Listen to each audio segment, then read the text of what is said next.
Estados Unidos anuncia um plano de transição para a Venezuela em 3 fases. E você vai ver também.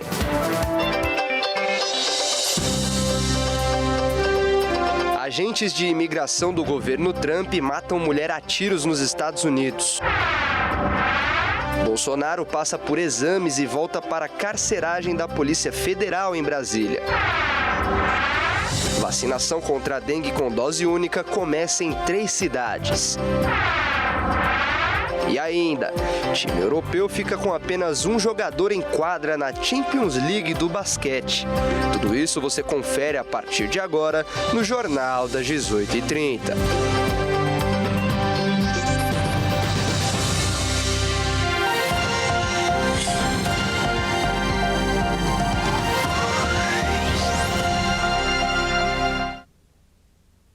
Olá, boa noite, sejam todos muito bem-vindos. Agora são 18 horas e 36 minutos pelo horário de Brasília. Vamos juntos conferir os principais destaques dessa noite de quarta-feira. Os Estados Unidos têm um plano para a Venezuela. Segundo Marco Rubio, o projeto americano quer estabilizar para depois promover a recuperação econômica e, por fim, o acesso ao mercado. O secretário de Estado dos Estados Unidos, Marco Rubio, disse que o plano americano para a Venezuela é composto de 3 fases. Segundo Rubio, a primeira fase é a estabilização do país, seguida da recuperação econômica. Rubio também afirma que parte da estabilização inclui uma quarentena da Venezuela no mercado internacional e a apreensão de petroleiros faz parte desse plano. Desde a captura de Nicolás Maduro, o poder tem sido exercido por sua vice, Delcy Rodrigues, um dos principais nomes do chavismo. Rubio não falou em realização de eleições, nem em detalhes sobre como Washington pretende executar o plano. Pouco depois das declarações do secretário, a porta-voz da Casa Branca afirmou que ainda é cedo para pensar em um calendário eleitoral para a Venezuela. E os Estados Unidos interceptaram 2 navios petroleiros na Venezuela. Um deles tinha a escolta de um submarino russo. Vamos ver as imagens da ação em alto mar. A secretária da Segurança Interna dos Estados Unidos, Kristi Noem, divulgou um vídeo que mostra o navio petroleiro M. Sofia, ligado à Venezuela, sendo capturado no Mar do Caribe. O navio estava em águas internacionais e as autoridades americanas confirmaram ter apreendido o navio nesta semana. No mesmo dia, o país também apreendeu outro petroleiro, também ligado à Venezuela, mas que recebeu escolta de submarino russo e navegava sob a bandeira do país. O petroleiro era identificado como Marineira. Essa captura gerou tensão entre a Rússia e os Estados Unidos, já que o governo russo já repudiou a ação e afirmou que a apreensão do petroleiro violou o direito marítimo e que não tinham jurisdição para o uso da força. Já a Casa Branca se defendeu, afirmando que a apreensão respeitava os direitos internacionais, porque o navio navegava sob bandeira falsa. No momento da captura, o navio Marineira estava vazio. E olha só, uma mulher foi morta a tiros nos Estados Unidos durante uma ação de agentes da imigração. Um vídeo mostra o momento da abordagem. Um agente de imigração do governo dos Estados Unidos matou a tiros uma mulher durante uma operação. O caso aconteceu em Minneapolis, no estado de Minnesota. Uma senadora afirmou que a mulher era uma cidadã americana. No vídeo divulgado, é possível ver os agentes abordando o carro em que a mulher estava. Ela tentou dar ré e fugir, quando um dos agentes atira e acaba acertando a motorista, que em seguida colidiu o carro. De acordo com a segurança interna, a mulher de 37 anos tentou avançar com o veículo para cima de um dos agentes, que ao se sentir ameaçado, disparou contra ela. A secretária do Departamento de Segurança Interna, Kristi Noem, saiu em defesa dos agentes e classificou a ação da mulher como um ato de terrorismo doméstico. Segundo ela, os agentes foram atacados enquanto tentavam retirar um veículo que havia ficado preso na neve. E o ex-presidente Jair Bolsonaro passou por exames em um hospital de Brasília hoje. O procedimento foi autorizado pelo ministro do STF, Alexandre de Moraes. Depois de ter sofrido uma queda em sua cela na Superintendência da Polícia Federal em Brasília, o ex-presidente Jair Bolsonaro passou por exames na cabeça.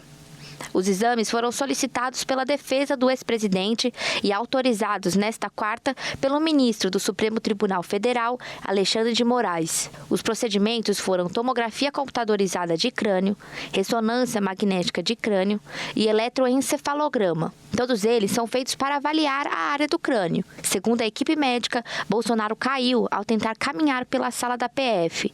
E depois dos exames feitos no hospital particular DF Star, ele voltou à cela onde cumpre pena. Segundo o cirurgião Cláudio Birolini, Bolsonaro se sentiu mal, caiu da cama onde dorme na sala de estado maior e teve um traumatismo crânioencefálico leve. Após a queda, o ex-presidente não pediu ajuda aos agentes da PF e a lesão só foi identificada no dia seguinte. Segundo a PF, o médico da corporação constatou que houve ferimentos leves e não identificou necessidade de ida ao hospital, sendo indicada apenas observação. E por ser um ano eleitoral, nos próximos meses, mais de 20 ministros podem deixar o governo. O presidente Lula já tem 2 pedidos de 2 alterações confirmadas no Ministério da Justiça e no Ministério da Fazenda. O ano de 2026 promete ser de muitas mudanças na esplanada dos ministérios. O Planalto já calcula que até 24 ministros podem deixar os cargos nos próximos meses para serem candidatos nas eleições deste ano. A legislação eleitoral prevê que, para concorrer nas próximas eleições, os ministros precisam sair até 6 meses antes das eleições, portanto, até 4 de abril. O presidente Lula já vai ter que, nas próximas semanas, fazer alterações no Ministério da Justiça, já que o ministro Ricardo Lewandowski pediu para deixar o cargo. O ministro da Fazenda, Fernando Haddad, também demonstrou interesse em deixar a pasta para coordenar a campanha da reeleição de Lula à presidência. Mas o PT quer que ele dispute o Senado ou ao governo de São Paulo. Haddad deve sair somente no fim de fevereiro. Outras possíveis substituições também podem ser necessárias em outras 22 pastas. Entre elas estão a da Casa Civil, já que Rui Costa deve ser candidato ao Senado, Camilo Santana também deve deixar o Ministério da Educação para ser candidato ao governo do Ceará. E ao contrário destes, 2 ministros que atualmente são deputados federais já anunciaram às suas equipes que não vão deixar o governo para serem candidatos. Guilherme Boulos, que recentemente assumiu a Secretaria-Geral da Presidência, e Alexandre Padilha, que permanece à frente da Saúde. A aposentadoria do INSS tem mudanças neste ano para quem começou a contribuir antes da reforma da Previdência em 2019. A idade mínima para pedir aposentadoria este ano aumentou em 6 meses. 2026 começou com novidades nas regras das aposentadorias. Depois de 7 anos, as principais regras de transição ainda geram muitas dúvidas em quem está prestes a se aposentar. Para quem começou a contribuir antes de novembro de 2019, a idade mínima para pedir aposentadoria neste ano aumentou 6 meses. As mulheres terão que ter 59 anos e 6 meses de idade. Já os homens, 64 anos e 6 meses. O tempo de contribuição continua o mesmo, 30 anos para mulheres e 35 anos para homens. Outra regra que muda este ano é a dos pontos, a soma da idade com o tempo de contribuição. Essa soma aumenta 1 ponto por ano. Em 2026 passou a ser de 93 pontos para mulheres e 103 pontos para homens. O tempo mínimo de contribuição segue o mesmo. Na regra geral de aposentadoria, que é para quem começou a contribuir a partir de novembro de 2019, as mulheres precisam ter 62 anos de idade e 15 anos de contribuição, e os homens, 65 anos de idade e 20 anos de contribuição. No aplicativo Meu, INSS, disponível nos celulares, um simulador ajuda a calcular quanto tempo falta para se aposentar. Basta entrar com o CPF e escolher a função simulação de aposentadoria, e o resultado aparece na hora. E você vai ver a seguir. Vacinação contra a dengue com dose única começa em 3 cidades. E ainda, time de basquete fica com apenas um jogador em quadra na Europa. Nós voltamos já.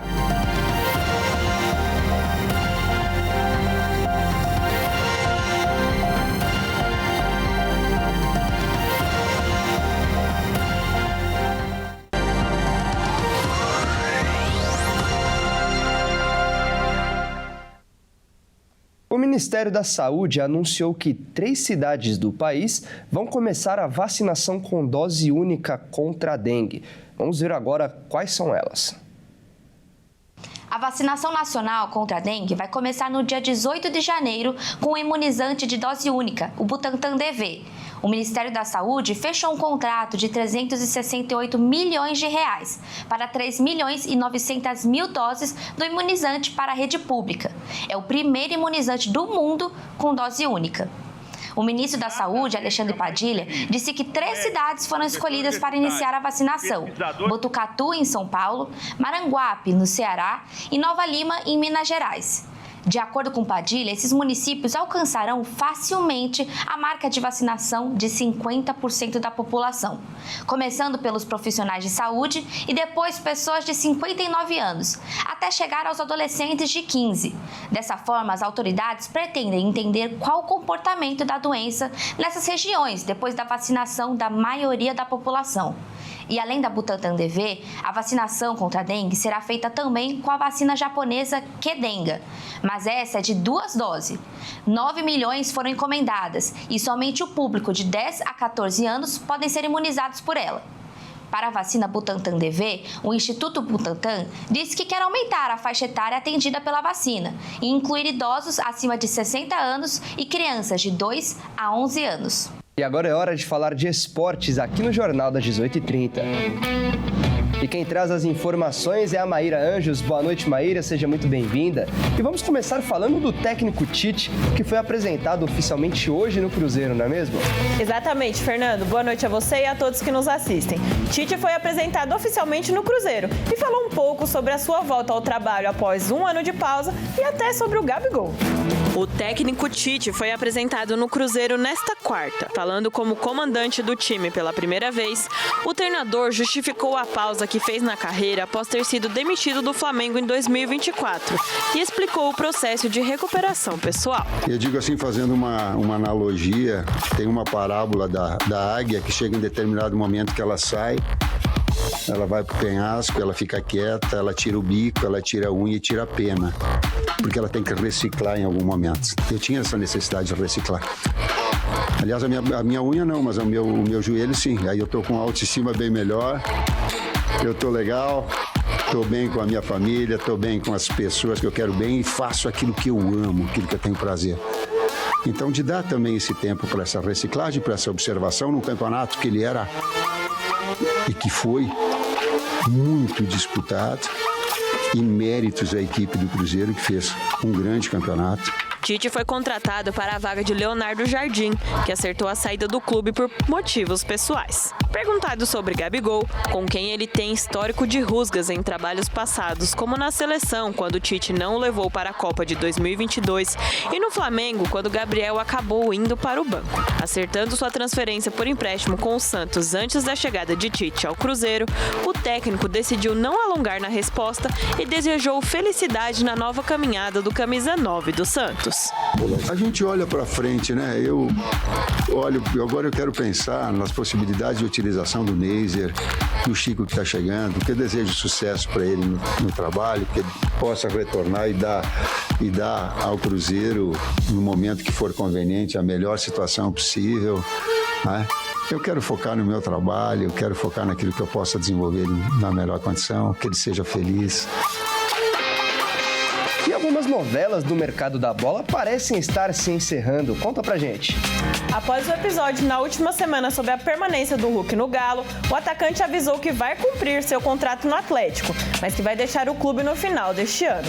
E por falar em Galo, tem jogador desembarcando em Belo Horizonte para reforçar a equipe. O episódio da permanência ou não do Hulk no Galo parece estar chegando ao fim. O atacante fez uma postagem em sua rede social esclarecendo algumas coisas. Na publicação, Hulk diz que não pediu a rescisão do seu contrato, não forçou sua saída do Atlético, se sentiu desvalorizado esportivamente, recebeu propostas de outros clubes e terminou afirmando que vai cumprir seu contrato no Atlético, que se encerra no fim de 2026. Parte dos atleticanos não ficaram satisfeitos com a atitude do atacante. Outra novela que parece ter chegado ao fim no Galo é a negociação com o volante Maicon do Corinthians. O Atlético está perto de anunciar a chegada do atleta após o Shakhtar e o Meia aceitarem a proposta do clube mineiro. Maicon já é aguardado em Belo Horizonte para a realização de exames e para assinar o contrato, que será de 3 anos com o Galo. E por falar em mercado da bola, o Internacional confirmou a venda do zagueiro Vitão para o Flamengo. A operação gira em torno de 10 milhões de euros, sendo 4 milhões de abatimentos da dívida da contratação de Thiago Maia. Vitão já está no Rio de Janeiro, onde realiza os exames médicos. Bom, e agora vamos falar de basquete, isso porque aconteceu uma cena bem inusitada na Liga dos Campeões, não é mesmo? Exatamente, Fernando. Na partida entre o Hapoel de Israel e o Trapani Shark da Itália, a equipe italiana acabou ficando com apenas um jogador em quadra e a partida foi encerrada no primeiro quarto. Mas o que impressiona é o motivo de apenas um atleta estar em quadra.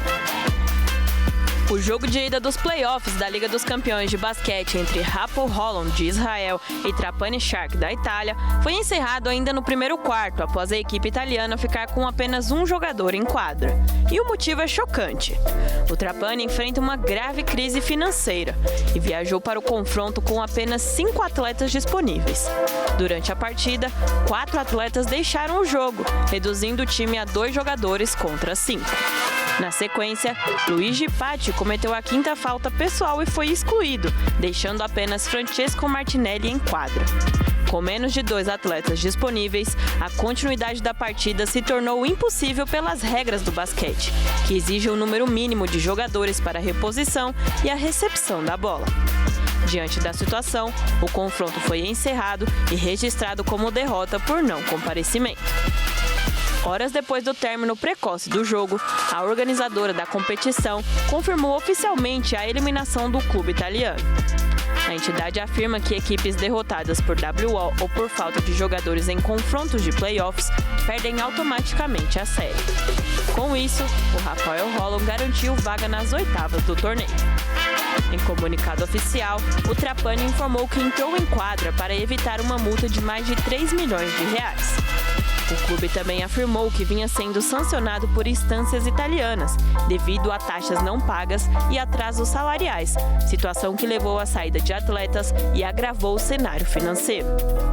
O clube também declarou que não pretende se retirar voluntariamente das competições e que seguirá se defendendo das punições aplicadas. Bom, Fernando, por hoje é só. Uma ótima noite a você e a todos que nos assistem. Até mais. Tá certo, Maíra. Muito obrigado pelas informações. Ótima noite para você também.